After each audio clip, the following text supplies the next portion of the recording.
damn, I have a hype train. How about this is the podcast, and I'm apologizing to Jackie right now, and I'm saying welcome back to Let's Laugh About It, but I cannot, for the life of me, handle anymore. You're gonna go, Buck? Goodbye. I can't. No. I should just record the podcast, shouldn't I? What I was going to talk about was the perfect win-back system for business. But Warzone sounds way more fun. Guys, it still works. It brings back all the memories. Jackie's gonna kill me. Jackie is gonna kill me. Welcome back to Let's Laugh About It. I am currently live on Twitch with my favorite Twitch subs and viewers. Shout out. This is gonna make the podcast, guys. Shout out Bourbon Buck, John C. Sports, Matt B, Fabes Cookin'. That's a new. You changed your name, so throw me off. Thanks for chatting with me before pre-podcast recording. I actually started recording this, and then I got a system failure, and then the file told me it was corrupt. So this is the second time that I'm recording this, and I decided to go live on Twitch, even though I am super duper tired. But this is a different style of podcast again, and actually I did a podcast like this a couple months back. Actually, no, it might have been even like, I don't know, it was a while ago, but it was one of our most watched podcasts on YouTube, actually. So you can find Let's Laugh About It on YouTube by searching Let's Laugh About It by Zoe Kahn, and you could watch all of our podcasts there. Oh, Rolso, say hi to you too. Hello to you. We got to make sure we get all the shout outs. So I did a style like this on the podcast before, and it was one of our most watched podcasts. It was really, really successful. So I figured I would do this style again. I know we're going to be missing Jackie, the wonderful VA, and any other guests that we might have. So it's a solo podcast. And it's actually based on a speech I had for a webinar. And it was a D2CX webinar all about e-commerce, customer experience for Shopify brands, etc., etc. And I talked about the perfect win-back system. So let us get into it. I do have visuals, so if you are listening to this on Spotify or Apple Music and you aren't driving or doing an activity where you can't watch, I would highly recommend going over to YouTube and searching Let's Laugh About It, looking it up, and watching there. And while you're at it, please like, comment, and subscribe. We're trying to get to 1,000 subscribers on YouTube so that we can monetize the channel. I also usually start the podcast off by a little life update, but seemingly that I've recorded this twice, you can go ahead and go back to the YouTube channel and get a life update from my YouTube vlogs. I vlog and try to post a vlog. I try once a week. It doesn't always happen, but I do life vlogs and they're really fun. So if you want a life update, watch the vlogs on YouTube. Search Zoe Kahn, ZoeKahn. And don't forget to subscribe. Love you guys. So let's get into it. The perfect win-back system. If this is your first time here, or if you're a returning listener, you know who I am. But if this is your first time here, I am the VP of Retention and Customer Experience at Audien Hearing, a over-the-counter hearing aid company. It's really, really rewarding and fun and quite a challenge. And one second. Hi, I'm live on Twitch and recording a podcast. Oh, sorry. I'll call you back later. Okay, bye. was I? Okay. I am the VP of Retention and Customer Experience at Audion Hearing, an over-the-counter hearing aid company. And I'm also the founder of Inevitable Agency, a customer experience agency that I created on accident when I saw that there was a need for more customer experience experts and help in the space. And of course, I host Let's Laugh About It podcast. I previously managed retention and customer experience at Chomps, the meat sticks, where they're healthy meat sticks. You can find them at Whole Foods, Trader Joe's, lots of different retailers now, or online. You can also get them online for 15% off using code ZOE15, ZOE15 for 15% off your entire order. They are great. Highly recommend. I'm champing. See what I did there? On them every day. And Sally also loves them. She's always like, why are you eating my treats? And I'm like, why are you eating my treats? And I will tell anyone who will listen to me that I'm a retired full-time Twitch streamer. I used to full-time stream, play video games. My Twitch fam knows it. We would play Call of Duty Warzone for hours and hours and hours and hours and hours, and it was the best thing ever. So I miss that sometimes. I also led the customer support team at Ghost Supplements and Energy Drinks, and then I managed or worked at 5 different GNCs in retail. So that's my background. There's a picture of me, an old picture of me in my gaming chair doing gaming things, you know. All right, what is a win-back system? So in a perfect world, we make all of our customers happy. But unfortunately, we don't live in a perfect world, and we make mistakes. We disappoint our customers. It is what it is. I've never met a company that has had 100% happy customers. A lot of times, businesses grow so fast they can't keep up, and it's just they didn't have a healthy foundation for their customers. Things just break. Just shit happens in business. So a win-back system is a procedure developed to make it up to our customers that we lose or we piss off, learn from our mistakes, and help us proactively prevent this from happening in the future. So that's what we're going to talk about. What happens when you lose a customer or when you make them mad? Can you win them back? I broke it down into 4 different steps. 1, you want to locate your unhappy or lost customers. 2, you want to analyze and set KPIs. You want to make sure that you know how you're going to track its effectiveness. You want to create a game plan and develop feedback loops in procedure improvement. So let's start with how you're going to locate these unhappy/lost customers.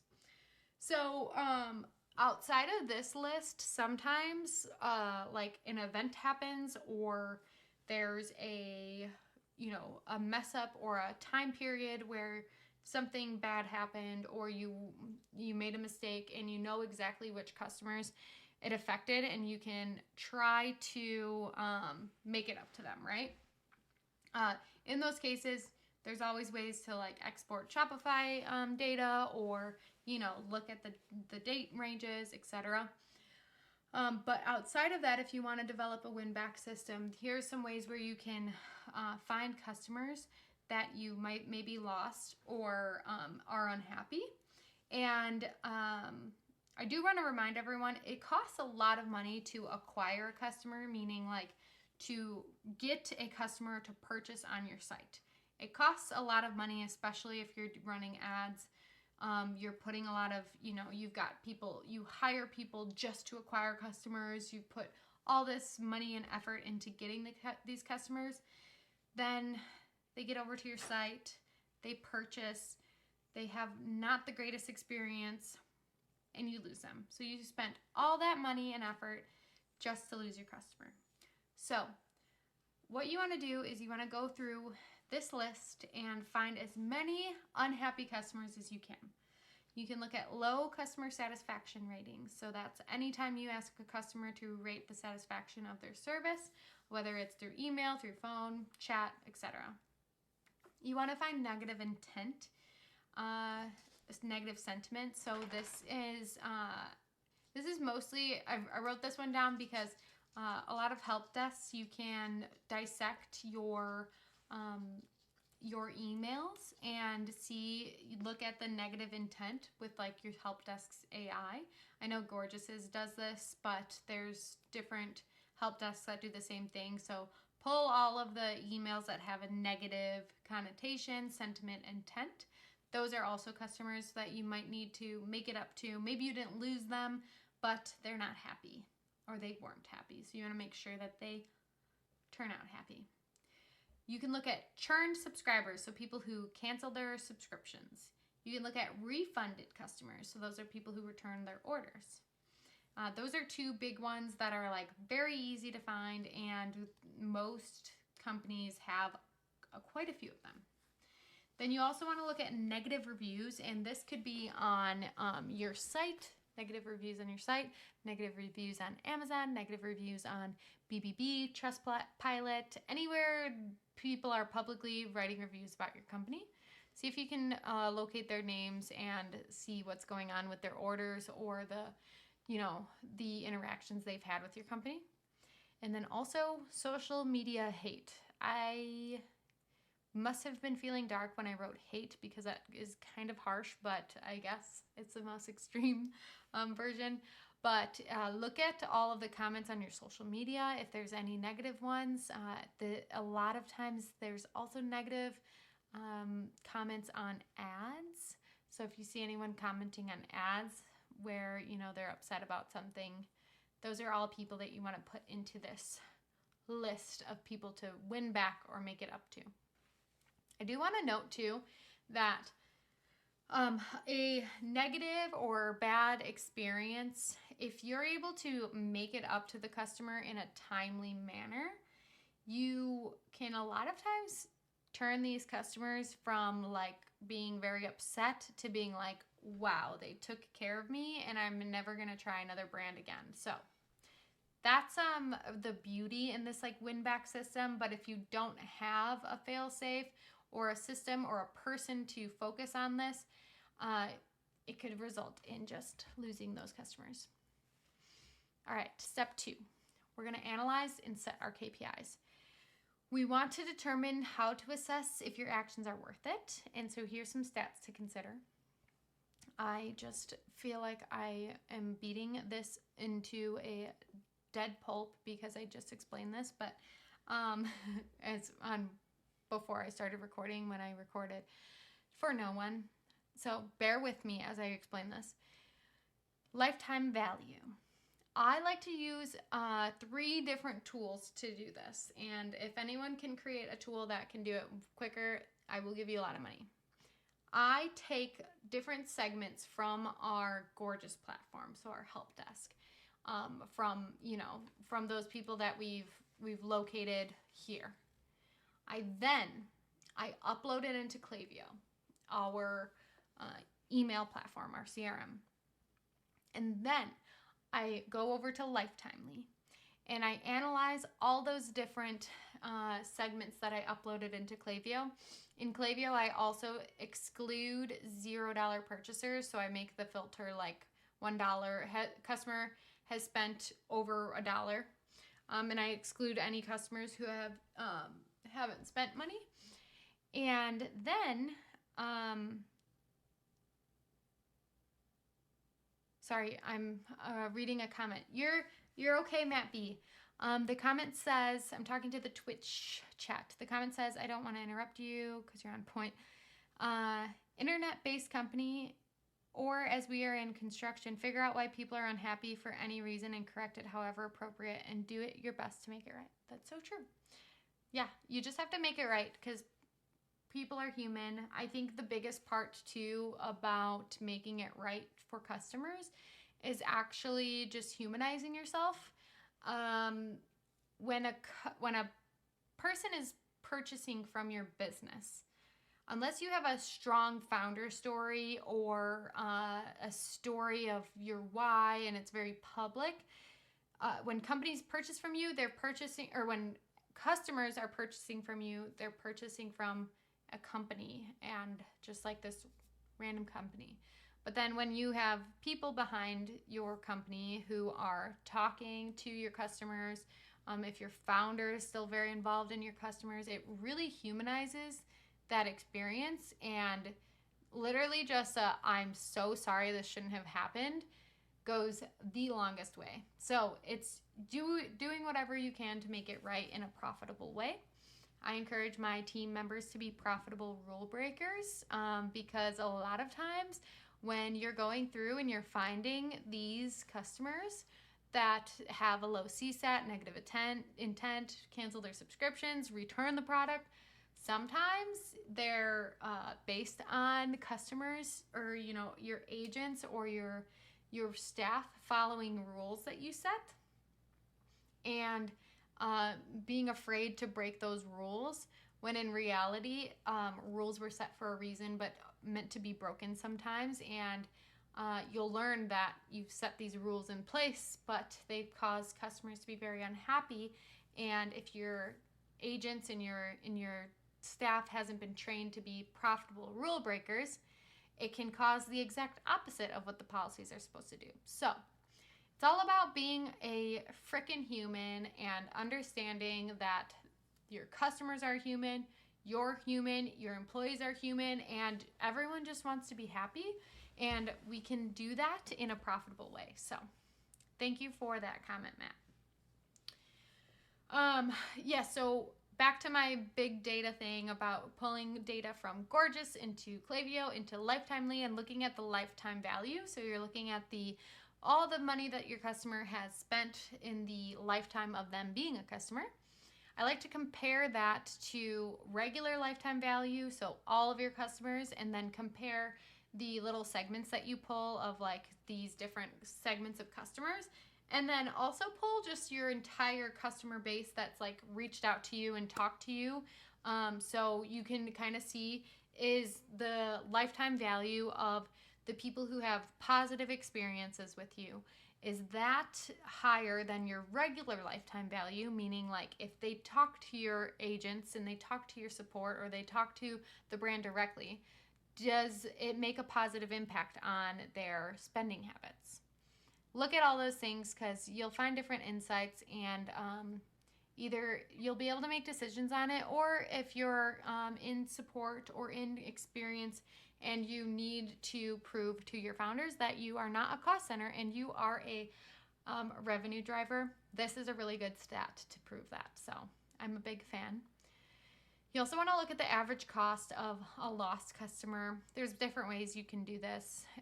And then average cost to win back the customer. Sometimes I can give a couple examples of this, but if you're trying to win back a customer, a lot of times you're giving like a free next product or a discount code off their next order, or you're refunding their last order, or you're giving them a free gift, etc., etc., etc. All this could cost money, so you want to make sure that any money you're putting in, that it's worth it to gain that customer back. And then also kind of direct costs and operational costs, so employee wages, who's spending time on this, the SaaS, the tech, etc. You want to keep all these things in mind, because if you're pumping all this money into this win-back system, but you're not getting people to come back and purchase, maybe you need to either rethink of the way you're doing it, or maybe it's not worth it. Sometimes, depending on your average dollar and like the nature of your business, if you're not a retention-based business where someone just buys your product once and never comes back, all these things are to be considered. So make sure you look at it. All right, creating your game plan. So keeping your average dollar and your customer's unique situation in mind, determine the game plan. The reason why I say keep the average dollar, average order value, AOV, in mind, is sometimes you can target customers, or you can pull out customers from these like negative sentiments, and you see that there's a customer who like took advantage of the system, they used loyalty points, they also used a coupon, and like somehow they checked out and they only spent $2 with you, and then they're upset. maybe we don't need to focus our time on that, but maybe we should focus our time on the customers that maybe we've made upset and they've spent thousands of dollars with us. So keep their average order value and their lifetime value in mind, because all of it matters. All of the details matters. Then you want to decide, are you going to do micro outreach or macro outreach? Micro outreach is like reaching out to a customer one by one. Maybe these are things that you're keeping in mind, of like their average order value or their lifetime value. Maybe some people should require a more personalized outreach where you're talking about their exact situation. You're digging into all the products they've ordered. You're digging into how many times they've reached out to your company. You are looking at the exact situation and you're reaching out directly to that customer and you're apologizing for what happened, and then you're wanting to say, this is how we're going to make it up to you. Sometimes that works, but it's very, very tedious, and I would only recommend it for one-off situations, really. And honestly, the micro outreach is something you probably want to keep up with daily, and not something that's like, I'm going to save all my micro outreach for once a year. You want to be looking at some of these like cases and doing this all the time. For the macro outreach, this is when you want to segment large. And large is different for different companies, right? Like large might be 25 customers for one company, or it might be 25,000 customers, or maybe it's 2 million customers, depending on your business. These macro outreaches are going to be large mass communications, and you can make it up to people by either sending them an email, direct mail. Those are, I would say, are the most common ones.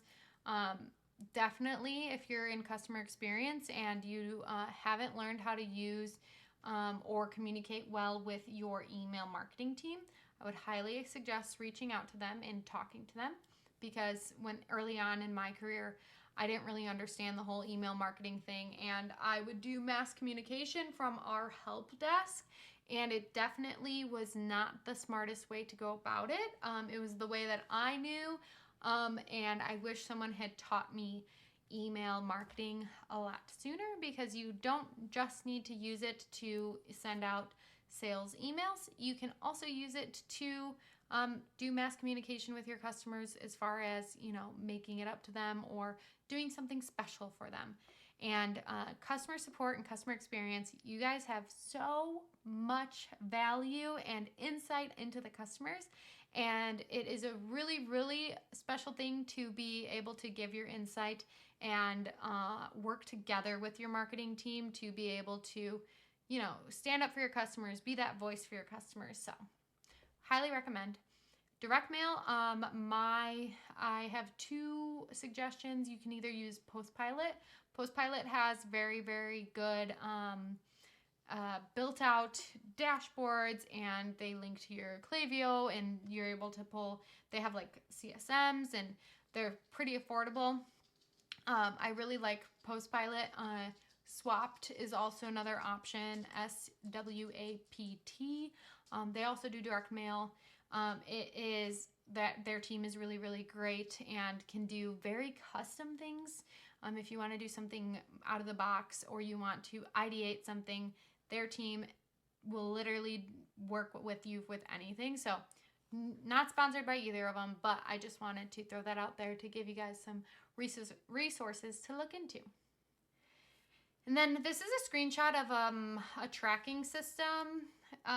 You could do this any way, and sometimes it's easier to track things by putting a Shopify tag on their orders if you're doing like micro outreach, or if you're doing macro outreach and you want to download an Excel of all your customers, you can put anything that's relevant. But definitely keep track of these things, because sometimes your data that you need to pull, you are going to be looking at it and like you'll look at data before. So I like to pull the data of like, what's the lifetime value of these customers before we're reaching out to them? What's the lifetime value in 3 months, 6 months, 9 months? It does take time and patience to pull some retention data. So take some deep breaths, focus on something else, set yourself a reminder. Go into your Google Calendar, set yourself a reminder with this linked tracking sheet, and set it for 3 months, 6 months, 9 months, so that you can go back and remember to check on your efforts that you have made for all of these different initiatives, because I know it well. It's really, really easy to kind of do and forget, and then you never look back at your success. But you owe it to yourself to look at your success. So set yourself those reminders and make sure you go back and check the data. All right. Step 4 is developing feedback loops and procedure improvement. If we can't win a customer back, which is highly possible after you lose a customer, we can still receive valuable feedback of why we lost a customer, which is just as important, if not more important, because it allows us to learn from those mistakes and not do the same thing again, losing more and more and more customers. Sometimes you just have to take the loss and learn from it. You got to fail, you got to stand up, you got to do it again, and just keep pushing forward and just allow yourself those failures. Apologize to the customer, apologize to yourself, and just learn from it. Shit happens. I've never ever seen a perfect business. Nobody should ever be embarrassed of the state of their customers, because trust me, you are not the only one. I promise you, I've done tons of customer experience audits, and I remember feeling in my first customer experience, my first customer experience job, I was like, oh my goodness, everything is a shit show. And then you look at other businesses and you're like, they probably have everything perfect and to a T, and everyone's like sunshine and rainbows, but no. Everyone's shit is so messed up behind the scenes, and you don't ever feel bad for the way your systems are, because there's always room for improvement. Everyone's always busy. There's things slip through the cracks, so don't ever be embarrassed about your mistakes. Just learn from them and just do better. You can always make it up. So that's my little spiel, my TED Talk. Empower your team to share the feedback from unhappy customers, even if it's their fault. I, as a leader, really, really like to express the importance of, if you make a mistake, if someone on my team makes a mistake and they, are a good person, etc., I would love to take that blame, because if you made a mistake, it's probably something on my, something that I could have helped you avoid. Or sometimes it's just we make mistakes, and it's either, we want to dig into that, and we never want our agents to feel at fault or uncomfortable to share, or, we don't ever want that, because that just kind of hides things, and it compounds on each other. And so empower your team to share the feedback, and ask them for their advice, ask them how their customers are feeling about XYZ, user experience, everything, and share the data that speaks to the other departments, operations, marketing, etc. That way they can use it to improve processes maybe that they've put in place, and you can make changes to proactively prevent lost customers in the future. This is probably one of the hardest parts about it, because whenever we're bringing things to other departments, each department has their own busy day, their own KPIs, their own things to do. And so it's kind of hard, especially in a customer experience, especially newer in customer experience. You might not really truly understand their entire function or what they do all day. Oh, Zoe, a treat. I don't have any treats right now. But this is really hard, because you want to share this data with those teams, but you're not really sure what it takes to fix those things, or even if you can fix those things. So just speak up, share data. I would suggest to share data that's this is how many customers it has affected. This is how much money it has either brought in or lost. And, ask questions like, is this normal? Is this something that we can fix? Well, how hard is it to fix this? But really, really speak up for yourself and your departments, because the easier it is, you know, the more you can fix for customers, the better you can acquire them, the better you can retain them. And in the end, that's what everyone needs. And yeah, don't be afraid to share that data and ask questions.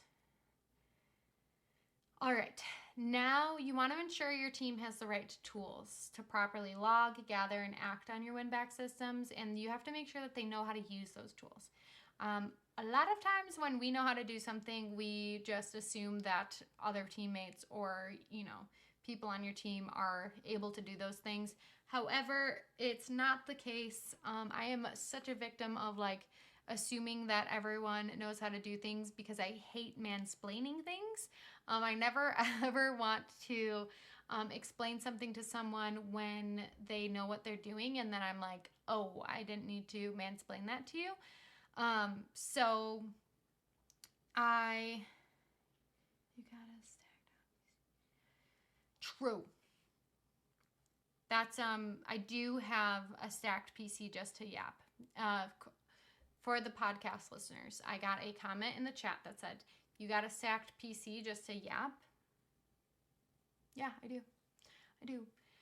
Okay, so, once you know that your team is equipped to use the tools to properly do all of this and make sure that it doesn't affect their work system too much. And if you are giving more, you know, responsibilities to your agents, make sure that they're okay with their workload and that you're not just stacking it on responsibility and more responsibility on top of each other. Make sure that they're okay and ask questions from them too. And then you want to create experiences that turn your lost customers into returning customers. So this is where I'm talking about where it's like some of these customers, they might be a customer that you might have lost, but they actually turn into your best customers because they remember this experience and then they tell all their friends. So create those experiences, think outside the box because it's really a great opportunity to turn the situation around. Okay, final thoughts. Let me move my camera. Don't be afraid of customers. At first, we might not want to deal with them, and our default might to be just disengage. This is such an easy thing to do. However, I encourage you not to be afraid. Just apologize to them. They really, really, really appreciate it. I promise, depending on the situation, but 9 times out of 10, it is such a good idea to make it up to them. Okay. And also, humanizing goes a long way. This goes back to Matt's question or comment in the chat. Once a customer realizes they're talking to a real human, they feel heard and they can be more understanding. They're calling a customer, they're listening and accepting fault. They're calling a customer, listening and accepting fault is one of the best ways to break this void. So just do it. Talk to your customers, show them that you're a real human being, and you can definitely win them back. I shouldn't say definitely, but you can win them back. All right. And here's where you can find me on Twitter, LinkedIn.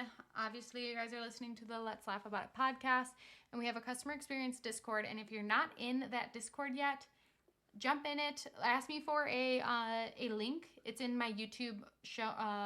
What's it called? Comments? YouTube. What's it called? YouTube thing. The caption. Whatever it's called. We have a link in there so you can join the CX Discord. And yeah, I hope you guys like this episode. Don't forget to like, comment, subscribe, and we will catch you next Tuesday. Bye.